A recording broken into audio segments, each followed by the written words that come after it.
तो आज के हमारे वीडियो के अंदर हम डिस्कस करने जा रहे हैं गेट 2024 एग्जाम के बारे में। चाहे यार हम आर्किटेक्चर एंड प्लानिंग बैकग्राउंड से हैं या फिर हम किसी भी बैकग्राउंड से, गेट एग्जाम की जो बेसिक इन्फॉर्मेशन है वो सबके लिए सेम है। ठीक है, तो आज की वीडियो के अंदर बात करते हैं कि गेट के क्या क्या इंपॉर्टेंट डेट्स है और कौन कौन सी डेट को हमको अप्लाई करना है, एग्जाम कब, एडमिट कार्ड कब आएगा, उसके साथ साथ ये डिस्कस करेंगे मेनली मोटा मोटा पैटर्न क्या है। चाहे कुछ आर्किटेक्चर एंड प्लानिंग की हम बात करते हैं या फिर किसी दूसरे फील्ड की बात करते हैं, तो क्या डिफरेंस है, कौन कौन से पेपर के कॉम्बिनेशन हो सकते हैं, या फिर बेसिक हमको एग्जाम देने से पहले अभी किन चीजों का ध्यान रखना है वो थोड़ी हम डिस्कस कर रहे हैं। राइट, इस वाली वीडियो के बाद आप नीचे कमेंट सेक्शन में जाकर ये कमेंट जरूर करना कि आपको अगली वीडियो किसके ऊपर चाहिए। फॉर एग्जांपल अगली वीडियो के अंदर हम लोग सिलेबस के बारे में डिस्कस कर सकते हैं कि सिलेबस के अंदर इंपॉर्टेंट टॉपिक्स क्या है गेट के अंदर फॉर आर्किटेक्चर एंड प्लानिंग। अगर बेसिकली बात करूंगा तो अपनी स्क्रीन के ऊपर ज्यादा लंबी नहीं करेंगे वीडियो को, मेनली बेसिक पॉइंट डिस्कस करने वाले। सबसे पहले अपन कुछ इन्फॉर्मेशन बुलेटिन जो आपके सामने लिखा हुआ है, इस पूरे इन्फॉर्मेशन ब्रोचर को अपन थोड़ा सा क्या करते हैं, डिकोड करते हैं। कहने का मतलब ये, सबसे पहले हम बात करते हैं तो यहाँ पर गेट 2024 आईआईएससी बैंगलोर, यहाँ पर सिंपल बहुत अच्छा सा इस पर डिजाइन बनाएगी। ये किसकी, गेट इन्फॉर्मेशन बुलेटिन की, जहाँ पर आपको दिख रहा है इन्फॉर्मेशन बुलेटिन लिखा है। आगे चलते सबसे पहले यहाँ पर आप इससे बोल देंगे एग्जामिनेशन डेट्स के बारे में, जो लिखी हुई फरवरी 3, 4, 10, 11। इस बार क्या है, फरवरी 3, 4, 10, 11 का पर गेट का एग्जाम होने वाला है। गेट का एग्जाम 4 दिन होने वाला है, Saturday Sunday, Saturday Sunday, 3, 4, 10, 11। Right, next बात करते हैं डेट्स और ऑनलाइन रजिस्ट्रेशन। ऑनलाइन रजिस्ट्रेशन करने के लिए डेट्स की बात करते हैं, यहाँ पर 30 अगस्त से यहाँ पर इसकी एप्लीकेशन फॉर्म स्टार्ट हो गई, तो लास्ट डेट अप्लाई करने की है 29 सितंबर। उसके बाद एक्सटेंडेड पीरियड में लिखा हुआ है closing date with late fee. आप लेट फी के साथ भी अप्लाई कर सकते हो। अगर आप 29 सितंबर से पहले अप्लाई नहीं कर पाते हो, उसके बाद अगर आप अप्लाई करते हो अक्टूबर, तो अक्टूबर 13 तक आप उससे पहले भी अप्लाई कर सकते हो विद लेट फी। राइट, आगे बात करेंगे कितनी कितनी लेट फी लगने वाली है, वो अपन आगे डिस्कस करेंगे। राइट, अनाउंसमेंट ऑफ रिजल्ट हमारे पास मिलेगा 16 मार्च को। उसके बाद dates mention are liable to change, मतलब आने वाले समय के अंदर डेट्स कुछ चेंजेस हो सकते हैं अगर सिचुएशन ऐसी हुई तो। बाकी ये डेट्स फाइनल मान के हम चलेंगे एक बार के लिए। नेक्स्ट बात करते हैं एप्लीकेशन फीस कितनी रखी गई, यहाँ पर बात करते हैं तो फीमेल के लिए यहाँ पर बोला गया है कितनी, 900 rupees for regular and extended period के यहाँ पर अगर आप बाद में अप्लाई कर सकते हो, मतलब 29 सितंबर के बाद अप्लाई करते हो तो 1400 यहाँ पर रहेगा। अदर कैंडिडेट्स के यहाँ पर लगेगा कितना, 1800। अगर आप बाद में अप्लाई करते हो तो 2300 आपके पास लगेगा। नेक्स्ट बात करते हैं for 2 paper combination the fee payable is twice that of single paper.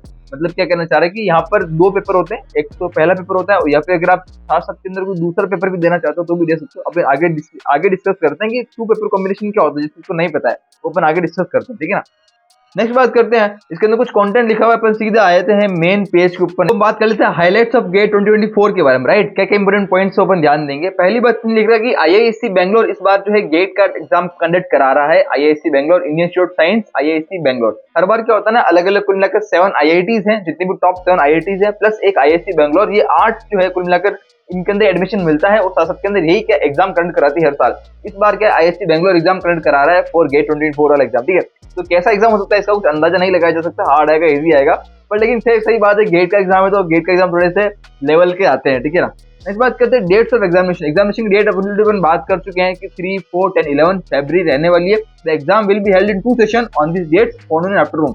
यहाँ पर सुबह और मॉर्निंग के अंदर 2 सेशन के अंदर एग्जाम होता है। राइट, हमारा एग्जाम हमारा एक ही सेशन के अंदर होगा, 2 सेशन के अंदर नहीं होगा, बिकॉज ये जे एडवांस नहीं है कि हमको 2 सेशन के अंदर एग्जाम देना पड़े। It's not a J advance, हमारा एग्जाम एक ही में होगा, पर लेकिन यस बहुत सारे कैंडिडेट्स होने की वजह से इन लोगों ने शिफ्ट को 2 में डिवाइड कर रखा है। राइट, नेक्स्ट बात करते हैं GATE 2024 will be conducted as CBT exam, computer based test. Online exam होने वाला भैया, ओनली ऑफलाइन वगैरह नहीं होता है, ऑनलाइन एग्जाम ही होता है। जब से कोविड है उसके बाद से एग्जाम ऑनलाइन हो गया। राइट, नेक्स्ट बात करते हैं there will be total 30 test paper, K24 test paper English medium only. कुल मिलाकर 30 टेस्ट पेपर्स होते हैं। मतलब कहने का ये कि यहाँ पर कुल मिलाकर 30 फील्ड के अंदर होता है। जैसे फॉर एग्जांपल हमारा आर्किटेक्चर एंड प्लानिंग है, वैसे यहाँ पर कंप्यूटर साइंस वाले भी हैं, आईटी वाले भी हैं, आर्टिफिशियल इंटेलिजेंस वाले भी हैं। नेक्स्ट बात करते हैं यहाँ पर केमिकल वाले भी हैं, यहाँ पर मैकेनिकल वाले भी हैं, यहाँ पर माइनिंग वाले भी हैं, इलेक्ट्रिकल वाले भी हैं, सिविल वाले भी है, इलेक्ट्रॉनिक्स वाले भी हैं, डबल वाले भी हैं, ट्रिपल ई वाले भी हैं, इलेक्ट्रिकल वगैरह सब कुछ इसके अंदर आ गया। राइट, तो सब तरह के जो है ब्रांचेस मिलाकर यहाँ पर 30 टेस्ट पेपर्स है। राइट, इसके यहाँ पर बोला भी क्या, देखो नीचे GATE 24 will have add new, यहाँ पर एक नया पेपर भी ऐड हो चुका है जिसको बोला data science and artificial intelligence. इसका कोड है क्या, डीए इज पेपर कोड, तो ये भी यहाँ पर ऐड हो चुका है। अच्छा, ऊपर की बात करते हैं test paper will be in English medium. कुल मिला के पूरा पेपर जो है इंग्लिश के अंदर होता है, ये अलग अलग रीजनल लैंग्वेज में नहीं होता है, ओनली इंग्लिश के अंदर ही होता है। उसके बाद यहाँ पर बात करिए किस किस तरह के क्वेश्चन आते हैं।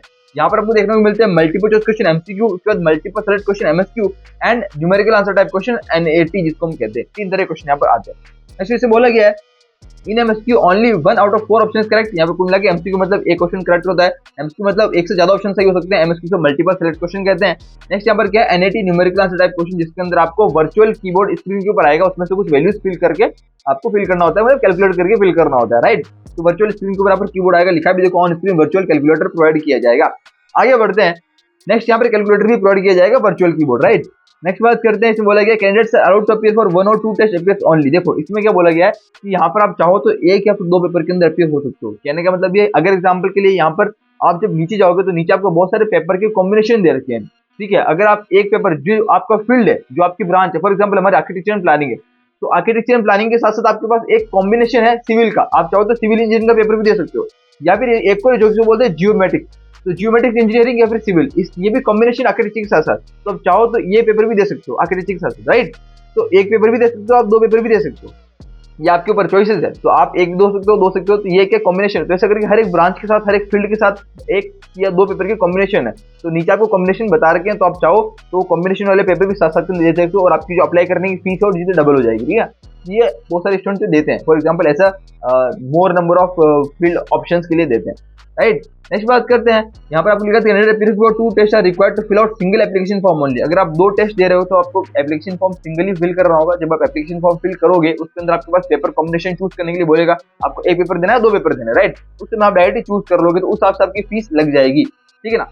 नेक्स्ट बात करते हैं, examination for some test paper may be held in multiple session. कुछ जो है टेस्ट पेपर यहाँ पर मल्टीपल सेशन के अंदर भी होगा, पर लेकिन एक कैंडिडेट्स को यहाँ पर ध्यान देंगे, required to appear examination only 1 session, हमको एक सेशन में ही अपीयर होना है एग्जाम के अंदर। ये जे एडवांस वाला नहीं है जिसके अंदर 2 अपीयर में होना पड़े, नहीं, वो एडवांस में होता था, ठीक है ना, जे एडवांस के अंदर यहाँ ऐसा नहीं होता। नेक्स्ट बात करते हैं, a candidate who is currently studying in 3rd year और higher undergraduate degree। अब देखो ये बहुत इंपॉर्टेंट है, मेन क्या था एलिजिबिलिटी क्राइटेरिया कि कौन कौन अपीयर हो सकता है, ये बहुत बड़ा सवाल था और बहुत सारे आपके क्वेश्चन आ रहे थे।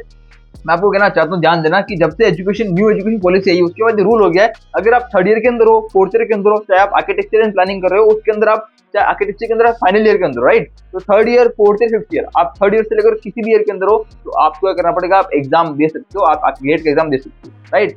1st और 2nd ईयर को छोड़कर आप 3rd ईयर से गेट का एग्जाम दे सकते हो, आप 3rd, 4th, 5th किसी भी ईयर के अंदर एग्जाम दे सकते हो, राइट। ये जानना, दिस इज एलिजिबिलिटी क्राइटेरिया। लिखा भी देखो ऑलरेडी कंप्लीटेड, यानी गवर्नमेंट अप्रूव डिग्री, आपने चाहे गवर्नमेंट अप्रूव डिग्री कोई से भी कंप्लीट की है, इंजीनियरिंग हो, टेक्नोलॉजी हो, आर्किटेक्चर, साइंस, ह्यूमैनिटीज, आप गेट का एग्जाम दे सकते हो, राइट। यहाँ पर क्या बोला गया, there is no age limit to appear for GATE 24, कोई एज लिमिट यहाँ पर नहीं रखी गई है।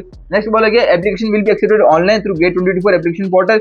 यहाँ पर ऑनलाइन एप्लीकेशन हो रहे हैं, उसके वेबसाइट के अंदर आप जब जाते हो, वेबसाइट यहाँ पर आप लिखोगे गेट 24 गूगल के ऊपर, आप पहली वेबसाइट आपके ऊपर यही आएगी, IISc बेंगलोर वाली, उसके ऊपर जाओगे तो आपको एप्लीकेशन अप्लाई करने का पहले ऑप्शन दिख जाएगा। हो सकता है बहुत सारा आपने अप्लाई कर भी दिया होगा, राइट। नेक्स्ट बात करते हैं, GATE 24 score card will remain for 3 years. अब यहाँ पर बहुत इंपॉर्टेंट चीज बोली गई है, गेट का जो स्कोर है वो 3 साल तक वैलिड रहता है, यानी कि आप इस साल एग्जाम अगर दे रहे हो तो आपका आने वाले 3 साल तक गेट का स्कोर वैलिड रहेगा, उसके बीच आप कभी भी एडमिशन ले सकते हो। तो ये बहुत बड़ी अपॉर्चुनिटी रहती है, इसलिए जितना जल्दी उसकी अभी से अच्छे से तैयारी करो और आने वाले 3 साल अपने सिक्योर करो कि आप 3 साल के अंदर कभी भी एडमिशन ले सकते हो, ठीक है ना। वैसे जो जिस समय एग्जाम देता है, जो अच्छा रिजल्ट आता है तो उस समय एडमिशन लेता है, जनरली देखा गया है, लेकिन आपको 3 साल तक का एक यहाँ पर बेनिफिट मिलता है। नेक्स्ट बात करते हैं, कैंडिडेट विद BBSc BSc वगैरह, यहाँ पर बहुत सारा आपके अगर कोई वोकेशनल सब्जेक्ट है, for example bachelor of science आप कर रहे हो, ठीक है, चाहे बैचलर ऑफ डिजाइन वगैरह के अंदर कुछ भी आप कर रहे हो, तो यहाँ पर एग्रीकल्चर हो, हॉर्टिकल्चर, फॉरेस्ट्री वगैरह बहुत सारे यहाँ वोकेशनल सब्जेक्ट होते हैं। तो इन वाले डिग्री वाले स्टूडेंट्स भी जो यहाँ पर गेट 24 के अंदर अपीयर हो सकते हैं, अगर ये 3rd ईयर के अंदर भी है तो, मतलब इनका फाइनल ईयर भी है तो, ठीक है ना। इस बात करते हैं, GATE 24 will be held civil centres abroad countries. यहाँ पर कुल मिलाकर 200 कंट्रीज, सिटीज, टाउन्स के अंदर इंडिया के अंदर गेट 24 जो है एग्जाम होता है गेट का, ठीक है। नेक्स्ट आप बोलिए कि इंपोर्टेंट डेट्स, ऑलरेडी अपन बात कर चुके हैं ऊपर ही, इंपोर्टेंट डेट कौन कौन सी, यहाँ पर 30 अगस्त यहाँ पर अप्लाई हो चुका था, 29 सितंबर लास्ट डेट है, अक्टूबर 13 यहाँ पर आपके पास अप्लाई कर सकते हो लेट फी के साथ। 11 नवंबर को यहाँ पर क्या है, आप लास्ट डेट है कितनी, अगर आप अपनी एग्जामिनेशन सिटी, पेपर, कैटेगरी और कुछ टेस्ट पेपर वगैरह चेंज करना चाहते हो तो वो चेंजेस करने के लिए यहाँ पर क्या है, कुछ यहाँ पर फिर से करेक्शन करने के लिए यहाँ पर लास्ट डेट दी गई नवंबर 11। नेक्स्ट यहाँ पर एडमिट कार्ड जो है वो जनवरी 3 को आ जाएगा। उसके बाद एग्जामिनेशन जो डेट्स हम बात कर चुके थे, फरवरी 3, 4, 10 एंड 11। नेक्स्ट बात करते हैं, रिजल्ट यहाँ पर 16 मार्च को आएगा। स्कोर कार्ड जो है वो आप 23 मार्च से लेकर मई 31 तक यहाँ पर डाउनलोड कर सकते हो वेबसाइट से। उसके अगर आप बाद में करना चाहते हो तो 1 जून से लेकर 31 दिसंबर तक भी आप डाउनलोड कर सकते हो 500 रुपये देकर, ठीक है ना। डेट्स मेंशन जो है लायबिलिटी चेंज, मतलब डेट्स आने वाले समय के अंदर मेंशन जो है चेंज हो सकती है, ये इनके ऊपर है, वैसे चेंज नहीं होती, ये फाइनली बात है। नेक्स्ट बात करते हैं पैटर्न ऑफ एग्जामिनेशन। अच्छा भैया मोटा मोटा बात करते हैं क्या पैटर्न ऑफ एग्जामिनेशन रहता है। वैसे देखो मैं इसके ऊपर डिटेल में बात करूंगा कि पैटर्न और सिलेबस क्या है, पर अभी अपन मोटा मोटा समझ रहे हैं कि क्या एक मोटा मोटा पॉइंट हो सकता है, ठीक है ना। देखो पहले बात कर सकते हैं mode examination 3 already CBT online exam है, राइट। नेक्स्ट बात करते हैं ड्यूरेशन 3 आवर्स रहता है, 30 टेस्ट पेपर रहते हैं, अपन बात कर चुके हैं 30 यहाँ पर फील्ड के अंदर एग्जाम होते हैं, 30 फील्ड के अंदर, ठीक है ना। नेक्स्ट बात करते हैं बहुत इंपॉर्टेंट चीज ध्यान देंगे, सेक्शन जनरल एप्टीट्यूड और कैंडिडेट सेलेक्टेड एप्टीट्यूड में कुल मिलाकर दो सेक्शन होते हैं। पहले बात करते हैं जनरल एप्टीट्यूड। जनरल के मतलब यहाँ पर क्या है, जीके वाले क्वेश्चन आते हैं, मतलब जीके मतलब जनरल एप्टीट्यूड वाले क्वेश्चन आते हैं, जहाँ पर हमारा जनरल एप्टीट्यूड वाला मेंटल एबिलिटी वाले क्वेश्चन होते हैं, वो यहाँ पर सेक्शन होता है जिसको हम बोलते हैं जीए जनरल एप्टीट्यूड। प्लस यहाँ पर एक होता है कैंडिडेट सेलेक्टेड सब्जेक्ट, मतलब जो हमारे फील्ड को वाला पेपर हमने सेलेक्ट किया है, जो हमारा फील्ड है, जो हमारी ब्रांच है, हमारी ब्रांच आर्किटेक्चर है, कंप्यूटर साइंस है, जो भी हमारी ब्रांच है वो यहाँ पर सेक्शन देता है। तो कुल मिलाकर दो सेक्शन मेनली रहते हैं, ठीक है ना।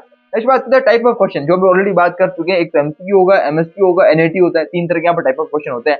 नेक्स्ट बात करते हैं टेस्ट ऑफ एबिलिटीज, यहाँ पर क्या recall, compression, application, analysis, synthesis, ये कितनी सारी तरह की एबिलिटीज का टेस्ट हमारे इसमें किया जाता है, वो इसमें बताया गया है। नेक्स्ट बात करते हैं नंबर ऑफ क्वेश्चन, कुल मिलाकर क्वेश्चन कितने आते हैं, ये बहुत इंपॉर्टेंट है। ध्यान देंगे जो पहला सेक्शन था जनरल एप्टीट्यूड, उसके अंदर भी कुल मिलाकर 10 क्वेश्चन आते हैं। उसके बाद हमारा जो स्पेसिफिक फील्ड वाला सेक्शन है, जो हमारा वाला सेक्शन है, जो हमारा पेपर है, जो हमारा ब्रांच है, उसके अंदर से 55 क्वेश्चन आते हैं, ठीक है ना। तो कुल मिलाकर क्या है, 10 क्वेश्चन हो गए जनरल एप्टीट्यूड के, प्लस 55 क्वेश्चन हो गए बोले हमारे सब्जेक्ट के, कुल मिलाकर कितने हो गए 65 क्वेश्चन हो गए। ये सबका पैटर्न सेम है, यहाँ तक का नंबर ऑफ क्वेश्चन का और नंबर ऑफ सेक्शन का पैटर्न सेम है। आगे बात करते हैं बहुत इंपॉर्टेंट चीज वो जानने की। अब जब सेक्शन के अंदर भी कैसे मार्क्स डिस्ट्रीब्यूशन कर रखा है, वो थोड़ा सा कुछ पेपर्स के लिए अलग है। जैसे इसमें बोला गया है कि यहाँ पर distribution of all marks in all the papers except ARCYD है, मतलब ये जितने भी पेपर्स के यहाँ पर कोड लिखे हुए हैं, ये कोड की फुल फॉर्म आपको पहले लिख रखी है, स्टार्टिंग के अंदर सब लिखी हुई है। जब अपने इन्फॉर्मेशन बुलेटिन स्टार्ट किया तो उस समय कोड की सब फुल फॉर्म वगैरह लिखी हुई, ठीक है ना। तो वहां पर क्या इन सब कुछ पेपर को छोड़कर बाकी सब के अंदर क्या है, ये आपके पास कुछ पैटर्न रहने वाला है। और ये जो पेपर ये लिखे हुए हैं, ये देखो ये लिखा हुआ है यहाँ पर ARCYD, ये जितनी पेपर है इनका कुछ जो है हमारे पास क्या पैटर्न ये रहने वाला है, ठीक है ना। अब अपने मेनली अगर फोकस बात करें आर्किटेक्चर प्लानिंग की, जिसका कोड क्या है AR, तो AR वाला देखो तो AR इसके अंदर आ रहा है, देखो AR, तो नीचे वाला देखो तो AR के लिए नीचे वाला सेक्शन यहाँ पर क्या पैटर्न दे रखा है, देखो लिखा हुआ distribution of marks in paper AR, मतलब architecture planning, this is AR। इसमें देखो तो क्या लिखा हुआ है कि जनरल एप्टीट्यूड जो है वो 15 मार्क्स का आता है। ये मार्क्स की बात करिए, क्वेश्चन की तो ऑलरेडी हम बात कर चुके थे। जनरल एप्टीट्यूड क्या है, टोटल मार्क्स क्या है, 15 मार्क्स का है। और यहाँ पर सब्जेक्ट जो हमारा सब्जेक्ट चूज करेंगे आर्किटेक्चर प्लानिंग का, यहाँ पे आर्किटेक्चर या फिर प्लानिंग, वो क्या है 85 मार्क्स यहाँ पर रहता है, ठीक है। कुल लेके टोटल कितना होगा 100 मार्क्स, तो कुल लेके 100 मार्क्स यहाँ पर क्या पूरा पेपर रहता है। 15 marks for general aptitude and 85 marks for हमारा सब्जेक्ट के बारे में, चाहे हमारा आर्किटेक्चर या फिर प्लानिंग, कोई सा भी हम सब्जेक्ट दे रहे हैं उसके हिसाब से हमारे क्या 100 मार्क्स का पूरा रहेगा, ठीक है ना। बाकी ऊपर की बात करें तो ये हमारा क्या है, यहाँ पर जो दूसरी ब्रांचेज है उसके अंदर कुछ इंजीनियरिंग मैथमेटिक्स सब्जेक्ट भी होता है, वो 30 मार्क्स का होता है, ठीक है। तो ये कुछ यहाँ पर डिस्ट्रीब्यूशन रहता है। आगे बढ़ते हैं, next is marking scheme. Marking scheme रखेगी क्वेश्चन कैरी 1 मार्क्स और 2 मार्क्स। अब देखो यहाँ पर क्या ना, क्वेश्चन या तो 1 मार्क्स का हो सकता है या फिर 2 मार्क्स का क्वेश्चन, कोई मार्क्स का यहाँ पर 3 मार्क्स के 4 या 5 के क्वेश्चन नहीं आएंगे, ओनली 1 या फिर 2 मार्क्स के क्वेश्चन यहाँ पर आते हैं, ठीक है ना। चाहे एमसीक्यू हो, चाहे एमएसक्यू हो, चाहे फिर एनएटी हो, 1 या 2 मार्क्स के क्वेश्चन यहाँ पर रहेंगे। नेक्स्ट बोला गया है क्या, नेगेटिव मार्किंग। अच्छा ये बहुत इंपॉर्टेंट, ध्यान देना। मैंने बात की है 3 तरह क्वेश्चन आएंगे, एक तो एमसीक्यू, एक एमएसक्यू और एक एनएटी। ध्यान देंगे यहाँ नेगेटिव मार्किंग जो ओनली एमसीक्यू में ही होती है, एमएसक्यू और एनएटी के अंदर नेगेटिव मार्किंग नहीं होती है, ओनली एमसीक्यू में नेगेटिव मार्किंग होती है मल्टीपल चॉइस क्वेश्चन के अंदर। और नेगेटिव मार्किंग कितनी होती है वो देख लेते हैं। देखो फॉर लिखा है for wrong answer to MCQ there will be negative marking. अगर 1 मार्क्स का क्वेश्चन है तो उसके अंदर क्या है 1/3 नेगेटिव मार्किंग होगी, 1 मार्क्स का 1/3 मतलब 0.33, ऐसा 33% नेगेटिव मार्किंग होगी, ठीक है ना, 33%।